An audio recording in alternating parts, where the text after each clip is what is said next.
Okay, so welcome to this lecture on the introduction to anatomy and physiology. It's a bit lengthy, so please pace yourself. Now, our objectives for this lecture would include knowing the differences between anatomy and physiology, being able to differentiate the various levels of organization available in any living organism, then being able to differentiate between living things and non-living things. Then, of course, we'll discuss homeostasis. We'll touch a bit on feedback mechanisms, then we'll explain the various anatomical body positions, the directional terms used for the location of body organ in relation to other organs. Now, by way of introduction, anatomy is the study of the body structure. The structure is a science of structures. Physiology is the study of the body functions. It's a science of body functions. So the structure of my heart tells you the way it looks, the way the muscle fibers look. The function will tell you how the heart works. So physiology studies the function, how it works. Anatomy studies the structure, how it looks. Now, there are various subspecialties in anatomy, just out of interest, and just the same way you have some subspecialties in physiology. In anatomy, there's a subspecialty called embryology. Deals with the development of a fertilized human egg within the first 8 weeks. Then there's another specialty called developmental biology. Deals with the complete development of an individual from the period of fertilization up to death, because it's a continuous development that keeps happening as we age. Then cell biology deals with the cellular structure and function. Histology deals with examination of tissues under the microscope, so it's microscopic structure that histology will deal with. Gross anatomy deals with structures that can be examined without a microscope. So grossly, they look at the anatomical structure of an organ, a tissue, as the case may be, and describe it, define it. Then systemic anatomy will deal with the structures of specific systems of the body, such as the nervous system, which consists of the brain and the spinal cord. Cardiovascular system consists of the heart and the blood vessels. The regional anatomy will deal with specific regions of the body, such as the head and the neck, the chest, and the likes like that. The radiographic anatomy will deal with body structures that can be visualized with the X-ray. That would many times be the bony structures. The pathologic anatomy deals with structural changes. That's from the changes you see grossly without needing microscope to the changes you see microscopically. And they will then associate such changes with disease mechanisms or disease conditions. Now, the subspecialties in physiology would include neurophysiology, deals with the study of the functioning of the nerves. Endocrinology deals with functioning of the hormones. These are the chemical regulators within the blood and how they control bodily functions. Cardiovascular physiology will deal with the functions of the heart and the blood vessels. Immunology will deal with the body's defense mechanisms against disease-causing agents. Respiratory physiology will deal with the functions of the air passageways and the lungs. Renal physiology is a study of the function of the kidneys. Exercise physiology will deal with the changes in cells, organ functions due to muscular activities. And finally, pathophysiology, just like pathologic anatomy, will deal with the functional changes that are associated with diseases and aging.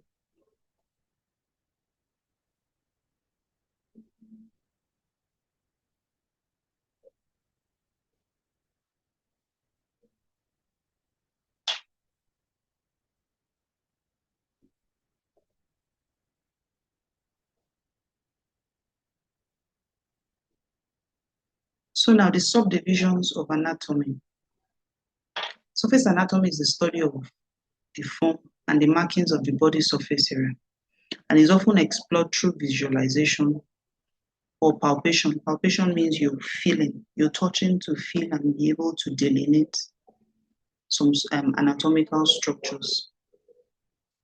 Gross anatomy is the study of anatomical structures that is visible to the unaided eye without needing microscope. So grossly, you can look at it and be able to make anatomical descriptions. And after making the appropriate surface markings in the prior picture, grossly in this case, the gross dissection can then be done through cutting.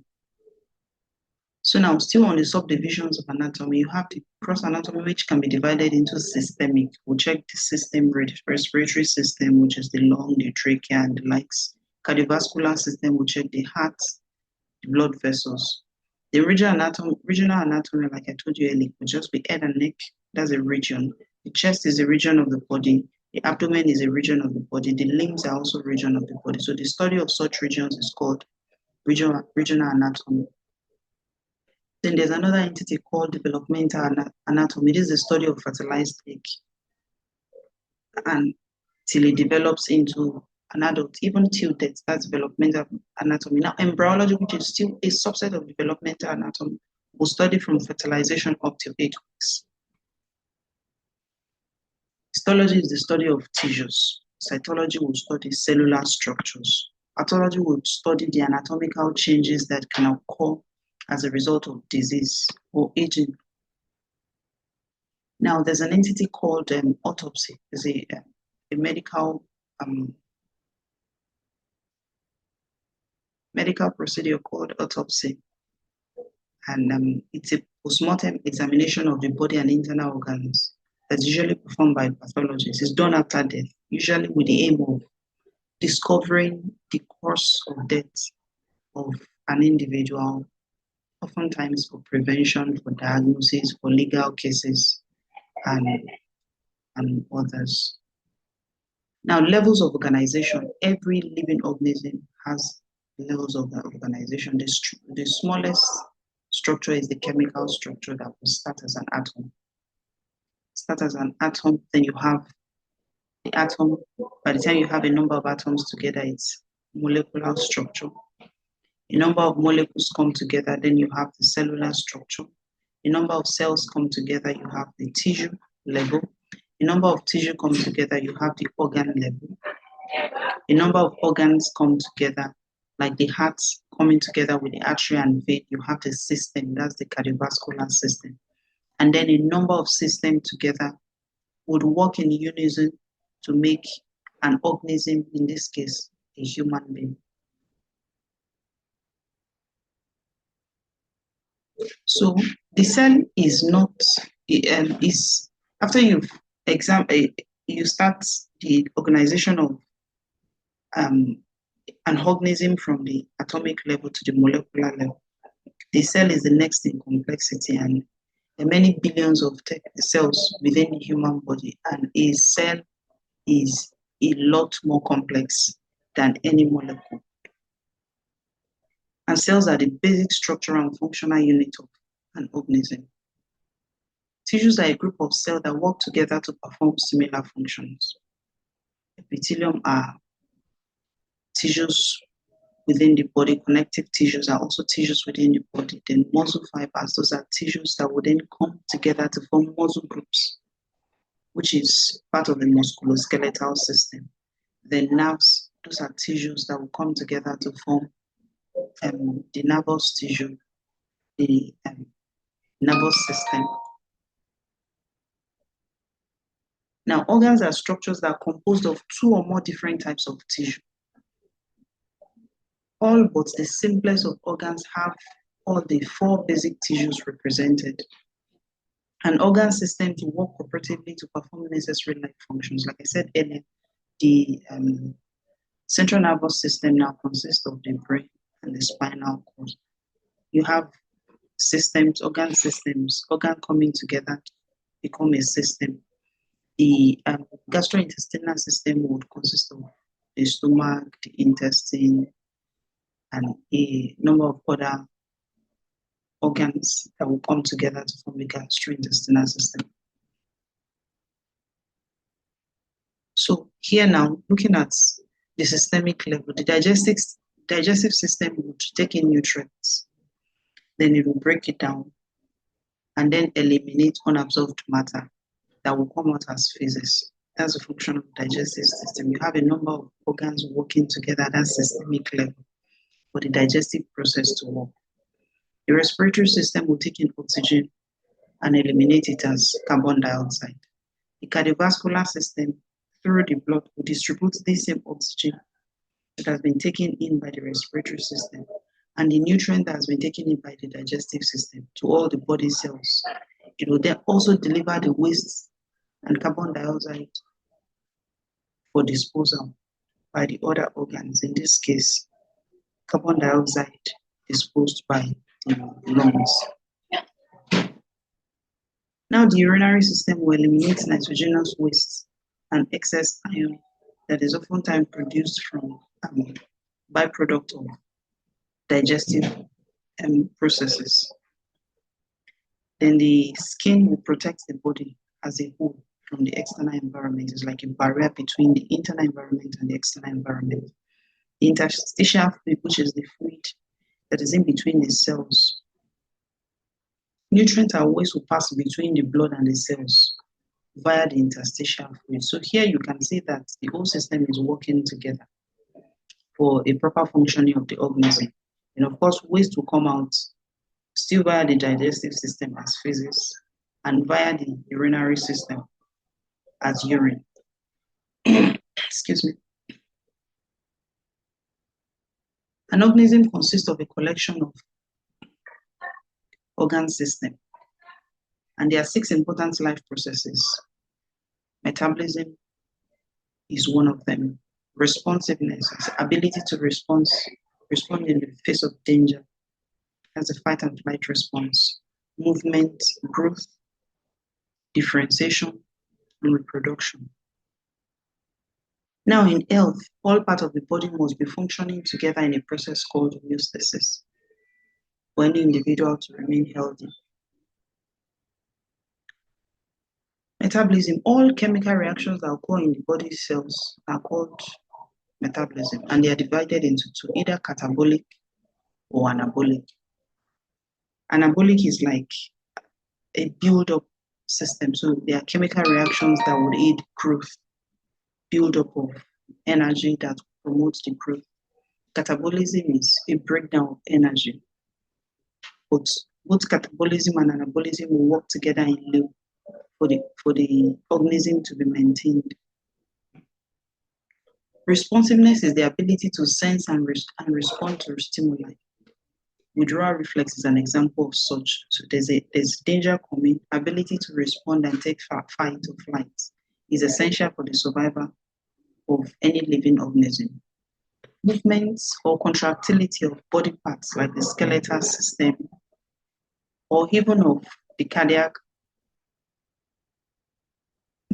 muscle, which is the heart, would allow for sustainability of such an organism. Growth is the increase in the size of a body part of organisms. Any organism that would eventually not be attenuated must be seen to be growing. Reproduction is the cellular division for growth or repair. And it's also via the same reproduction that production of offspring will come via the process of ovulation, spermatogenesis, fertilization, and of course, leading to eventual production of an offspring. Differentiation is the development of a cell from a non-specialized to specialized tissue. So there are some cells, they call them progenitor cells, that can eventually become differentiated into tongue cells, so to say, the heart cells, so to say, the skin cells, so to say. And cells have specialized structures and function that differ from the precursor cells. So what are the survival needs of a human being? Nutrients. Nutrients provide chemical for energy and cell building. And the basic nutrients are carbohydrates, fats, proteins, minerals, and vitamins. Human beings or living organisms would also need oxygen, and this is essential for energy release. ATP production precisely. ATP is like the currency of the cell. Without ATP, most cells will not be able to last that long. Water is also another survival need. Is the most abundant chemical in the body. Human beings are said to be 70% water, and most chemical reactions will occur within the body fluids. Then it's also important that an organism maintain its normal body temperature, because the temperature will affect the rate of chemical reaction, to slow it down, to speed it up. Then appropriate atmospheric pressure is important for adequate breathing and gas exchange in the lungs. Homeostasis, it's a condition of equilibrium that is balanced in the body's internal environment, where it's able to adjust just to ensure that the body's internal environment is maintained within a range that allows for viability of such an organism. It's a dynamic condition that is meant to keep body functions in the normal range that is compatible with life.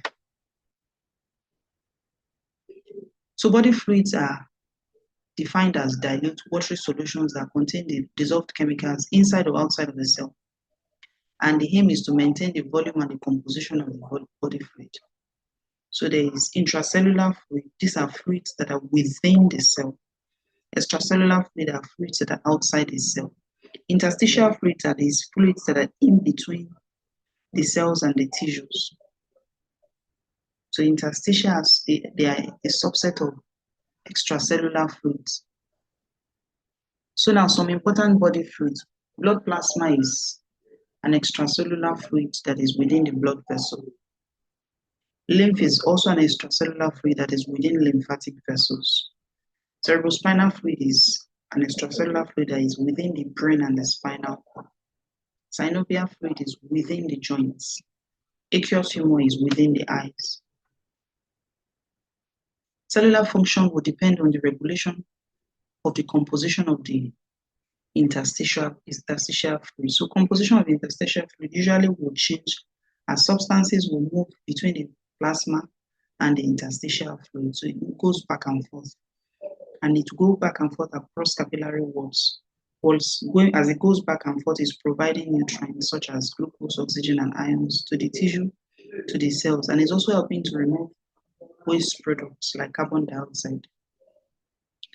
So control of homeostasis is constantly being challenged by physical insults such as intense heat or lack of oxygen. It's also being challenged by changes in the internal environment, such as a drop in blood glucose due to lack of food, or physiological stressors such as demand of work or school. Even illness, state of being unwell, is also a challenge to the body's control of homeostasis. Now, what's the clinical connection between the study of anatomy and physiology? And of course, the disease presentation that many patients will have. An understanding of anatomy and physiology is essential for you as a caregiver, because while you're not the one making diagnosis, it helps you have a sound understanding as best as you can of what your patient what disease condition your patient has. So being told that the patient has heart failure, you already know that, okay, the heart is not working as well. Just gives you a basic understanding so that you're not in the limbo as to what the health condition of the client you're providing care for is. So diagnosis of disease is done by signs and symptoms. Symptoms are what the patient will come to complain of. I have a headache, I have tummy pain, I have body pain. Signs are the manifestations that the clinician will be able to pick out. If clinician may be able to observe that the patient is pale, or that the patient is jaundiced, perhaps the eyes are yellowish, or that the patient's gait is not too good, or that the patient has a fever. The patient will be able to tell you that my body is hot, but the fever is a clinical sign. Then, of course, after having the signs and the symptoms, medical history would also include collecting information about the events, the present illness, the past medical problem, and past medical treatments that such a patient may have sought. All of these will be pulled together Coming to the physical examination, this is an orderly evaluation of the body and its function. This is where a sound understanding of anatomy comes in and a sound understanding of physiology comes in. And physical examination is essentially non-invasive. You're not poking, you're not pricking. By the time you get to that point, you're already doing investigations. So it is a combination of all of things that I've explained earlier that allows for your clinician to come to a diagnosis, of course, in addition to investigations, come to a diagnosis of what the patient may be suffering from, would then allow for appropriate medical intervention. And of course, you then come in as the caregiver to provide your own caregiving needs to the patient. So now, anatomical terminology. Anatomical position. When a patient is placed in anatomical position, the subject will stand erect, facing the observer, with the hands, with the head level and the eyes facing forward. And the feet are flat on the floor, directed forward, and the hands are at their sides, with the palm facing forward. As you can see this picture here, this individual is standing in an anatomical position. So if the patient is asked to stand or to lie down in an anatomical position, this is how you position the patient.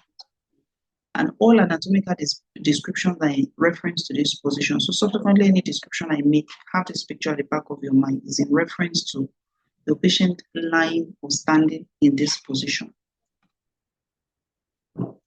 So directional terms helps you to know direction. So using that time, it is either that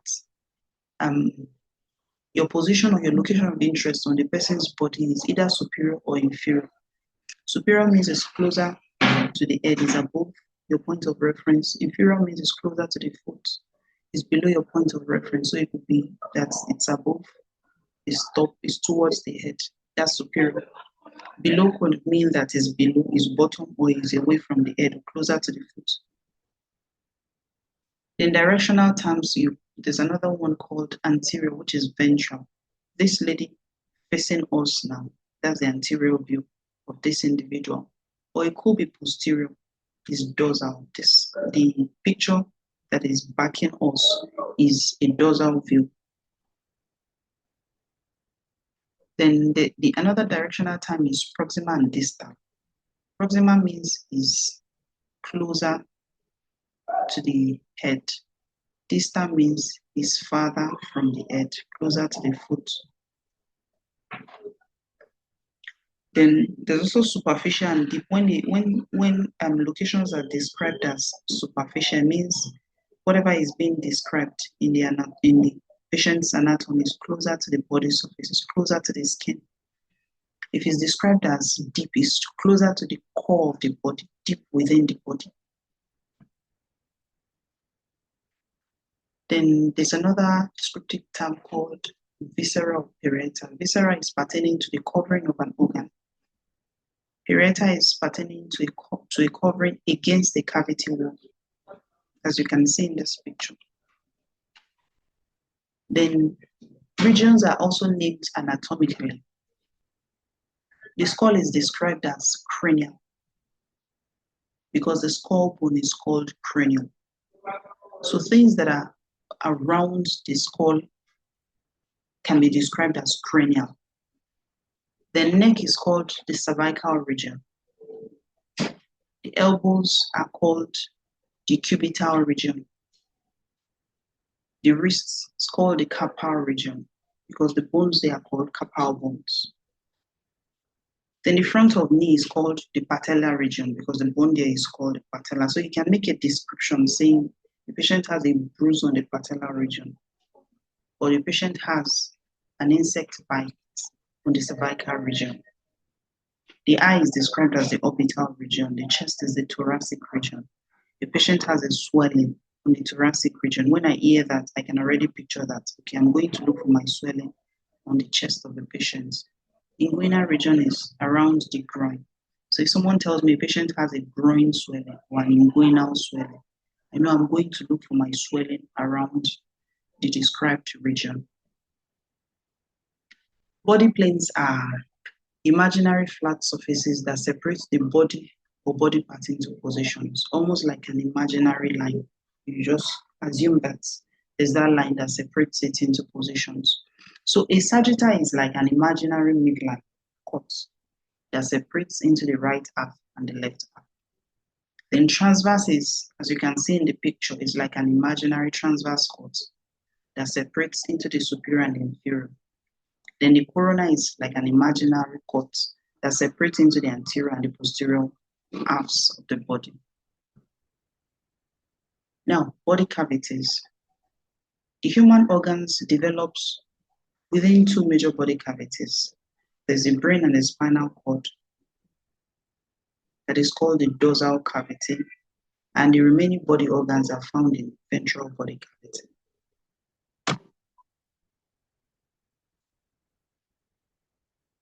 So the cranial cavity is formed by the cranial bone, and its sole aim is to protect the brain. As I said, the cranial cavity up here protects the brain.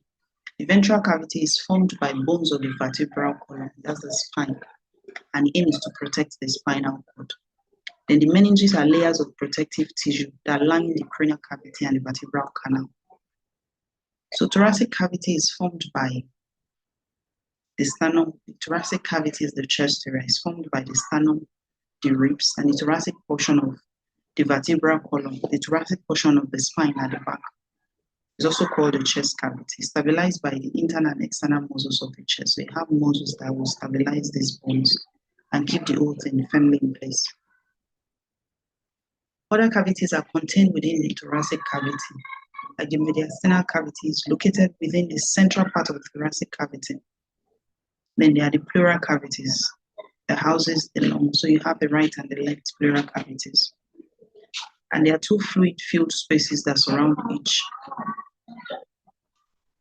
lung. Pericardial cavity is itself located within the middle part of the mediastinal cavity. In the thoracic cavity is like a sheet of Russian nestling dolls of decreasing size, one placed inside the other, like sheets, one sheet inside the other makes the pericardial cavity. So the pericardial cavity is shown here, nestled in the middle of the mediastinum. This is it here. That's a pericardial cavity, that's a heart within the middle of the mediastinum. And this is your pleural cavity, surrounding the lungs, the right and the left. Okay. So abdominal cavity extends from the diaphragm to the groin and is encircled by the abdominal wall and the bones and the muscles of the pelvis, and is divided into two portions. The abdominal cavity contains the stomach, the spleen, the liver, the gallbladder, the small and the large intestine. The pelvic cavity contains the urinary bladder, the internal organs of the reproductive system, and portions of the large intestine.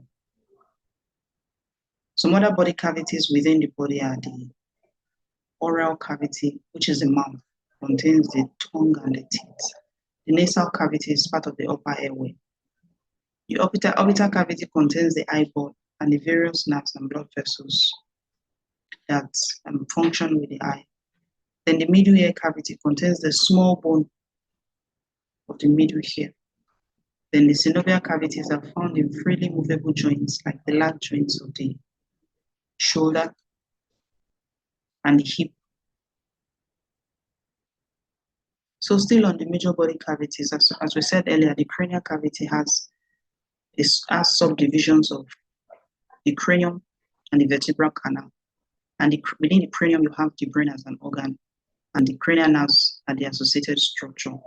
Then within the vertebral canal, you have the spinal cord, and the spinal nerves are the associated structure.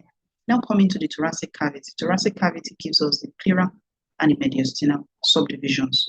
The pleura consists of the lungs, two associated structures. Now the mediastinum, within the mediastinal cavity, we have another subdivision, which is the pericardial cavity. And the organ there is the heart.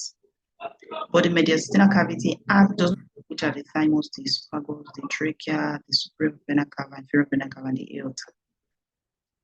Now, the abdominopelvic cavity consists of the abdomen, the retroperitoneal cavity, and the pelvic cavity. The abdominal cavity consists of the stomach, the liver, the small intestine, large intestine. Then it also consists of the greater omentum. The retroperitoneal cavity, retro means behind the peritoneum. There you have the kidneys and you have the ureters. The pelvic cavity now, you have the urinary bladder. And in a female individual, uterine tubes. In a man, the pelvic cavity, the testis is within the scrotum. It's not within a cavity. So the major body organs are the brain, the spinal cord, the thyroid gland, the thymus in the upper body. Then in the lower body, we have the lungs, we have the trachea, we have the superior vena cava, we have the inferior vena cava, we have the aorta and the heart in the thoracic cavity. The diaphragm is a powerful musculoskeletal muscle and divides the body into the thoracic cavity and the abdominal cavity. Here's the diaphragm. So it divides the body into the thoracic cavity above and the abdominal cavity below. Now, some other major body organs. The trachea is here in the thoracic cavity. Esophagus is also here in the thoracic cavity. Then you have the stomach in the abdominal cavity.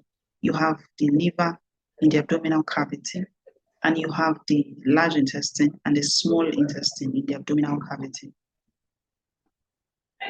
Then some other major body organs are the kidneys, that you have retroperitoneum in the abdominal cavity, but is at the back, it's not in front. Then of course the bladder.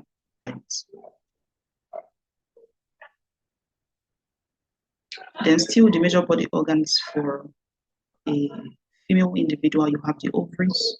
In the pelvic cavity, you have the uterus, the uterine tubes. This is a clearer picture of it here.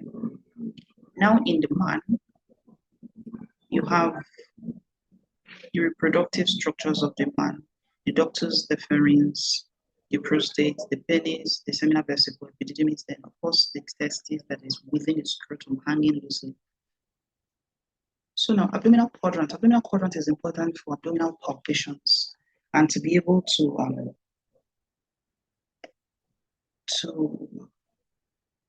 locate clinical findings. So identification of quadrants and regions in the abdominal cavity help clinicians describe the location of the many abdominal and pelvic organs. There are 4 abdominal pelvic quadrants and 9 regions.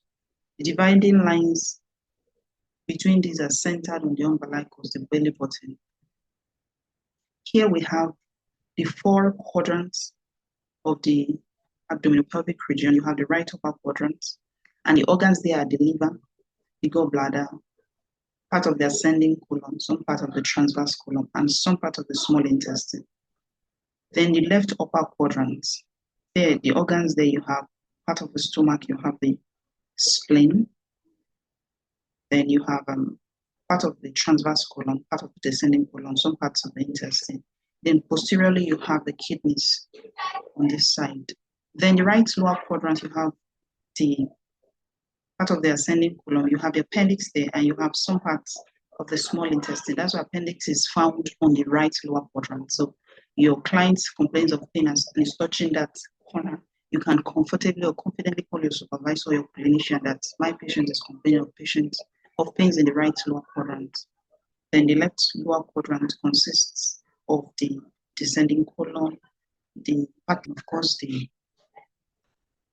intestine. Then you have the ovaries on the left and on the right in the female patients.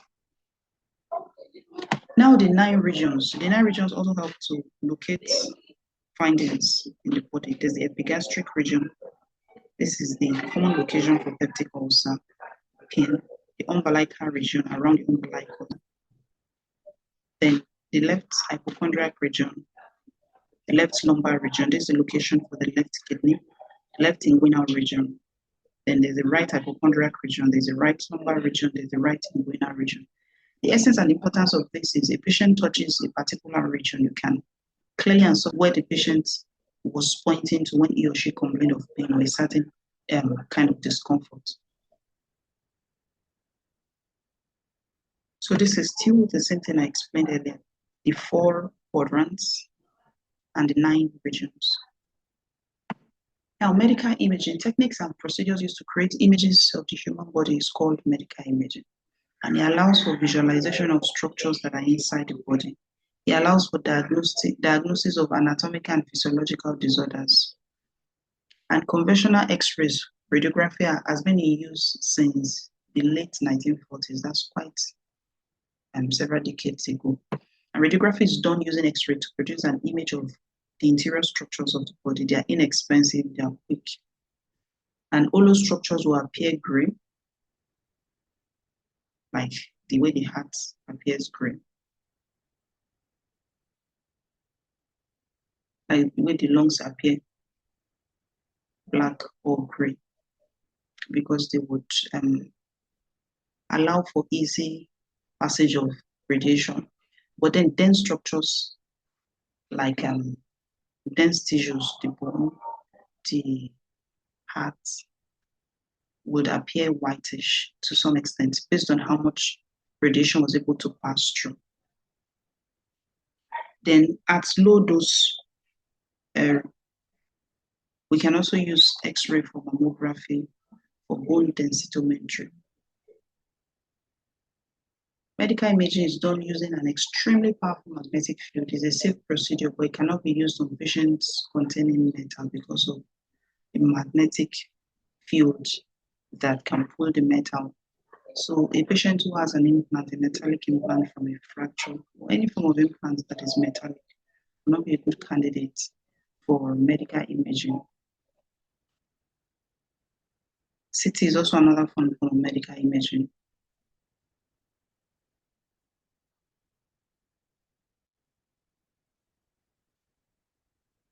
So ultrasound scanning, sonography is done using high-frequency sound waves. It is non-invasive, it's painless, with the aim of also coming to a diagnosis of whatever suspected medical condition that the client or the patient may be having. So another form of imaging is radionuclide scanning, PET scanning. Endoscopy is done using a lighted structure with a lens, and it projects the image that is found onto the monitor. So some of your clients, your patients may be requiring a colonoscopy, just so you have an idea of what it means, laparoscopy, arthroscopy, and the likes. So there are some non-invasive techniques that are used to inspect different body parts with the aim of coming to a diagnosis. And it's often done to assess the structure and the function and to search for the presence of diseases. Palpation is gently touching body surfaces with the hand. Auscultation is listening to body sounds via the stethoscope. Percussion is tapping on the body surfaces with the fingertip and listening to echo that resounds. So with this, we come to the end of this presentation. Thank you for staying with me till the end. Have a wonderful day.